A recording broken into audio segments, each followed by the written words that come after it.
Hey everyone, welcome to another video. Today we're going to talk about issue number 4 of The Resurrection of Magneto, written by Al Ewing. But before we dive into the story, I want to ask you a favor. If you enjoyed this video, please leave a like and a comment to help the channel grow.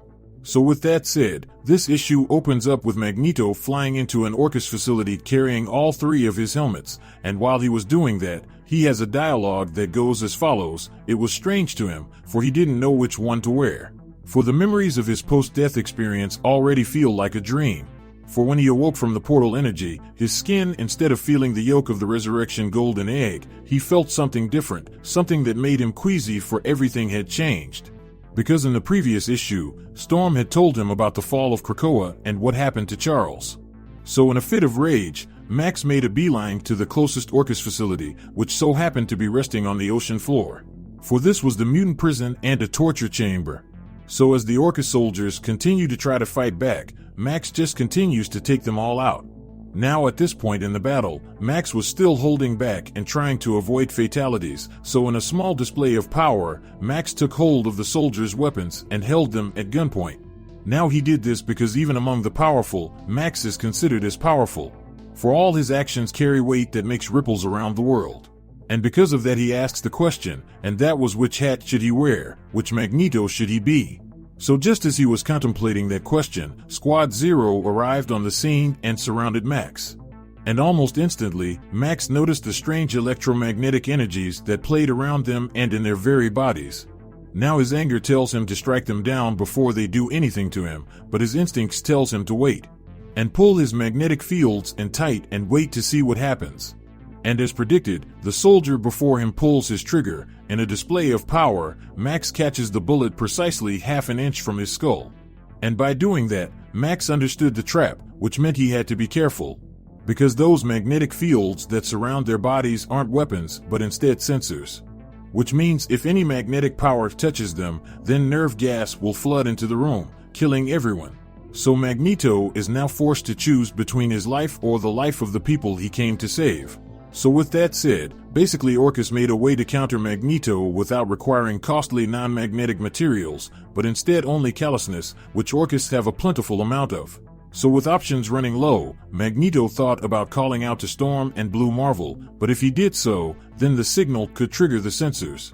So he had to craft his own response. And the way he went about doing it was by looking into his own past.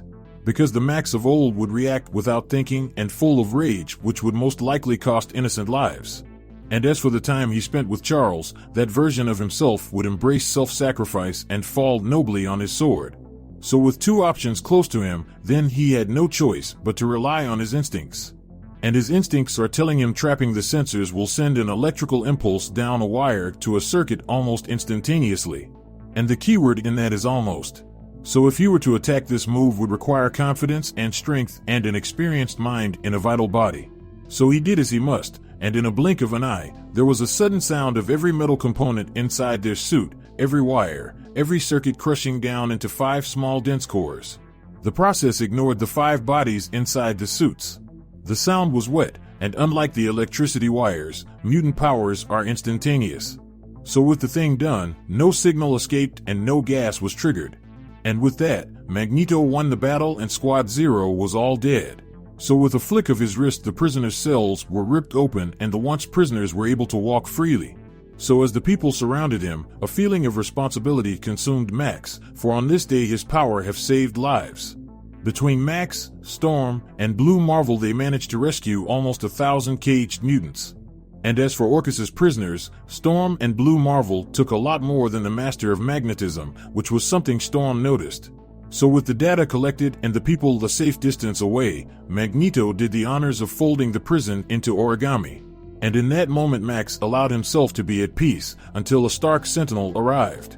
And almost instantly, Storm summons a massive thunderstrike and crashes it into the Stark Sentinel. But due to Tony's countermeasures against Max, it proved fruitless. So as the Sentinel shrugged off the shock, it lifted its hand and deployed its own response, which was an ear-splitting sonic attack, which sent the goddess flying in pain. So with Storm hurt, Blue Marvel came up to try his luck, but much like Storm, the Sentinel had something prepared for him. So in the blink of an eye, the Sentinel deployed neutronium radiation that caused our hero to rethink his strategy. So with the mechanical monster on the loose, Max caught sight of a few ships. Now at first glance he thought they were fishermen, but then he noticed the cameras and realized they were actually citizen journalists that were there to expose ORCHIS' facility. So with the Sentinel turning his attention towards the activists, Magneto took it upon himself to step in. Now you can call it irony, or you could call it poetic justice for human crimes. But the Master of Magnetism gathered all the metal in the water and constructed a massive fist and landed a heavy hit directly in the Sentinel's face, over and over again. Now despite the force behind each hit, the pure impact wasn't enough to stop the Stark Sentinel. So with things still being touch and go, Max came up with an idea that Charles would call inspirational, a human mutant circuit. A combination of power that would be out of this world, and would rely on Magneto to put 100% of his trust into both Storm and Blue Marvel, for the consequences of this could be deadly to him. So with all three connected, Storm calls the fundamental forces of lightning as she did back in the Shadow King's kingdom. And as for Atom, he is there to regulate the power and feed it back, so there is no release, but only a constant redirection. Now because of this, the flow of energy is unrelenting and the pain is unimaginable. So in a flurry of attacks, the three sent the metal fists flying and crashing onto the Stark Sentinels, giving it no time to respond until an opening was made. And that moment was when Blue Marvel and Storm surged forward, taking advantage of the opportunity, and unleashed all their power into the small crack within the Sentinel's face.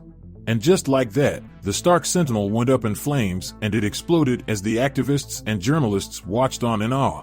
So as the pieces of the Sentinels began to fall, Magneto took the opportunity to check if any piece of the Sentinel was magnetic. Now to his luck, several components were found. So with these pieces discovered, Magneto asks for these pieces to be studied so they may find a weakness within the Sentinels.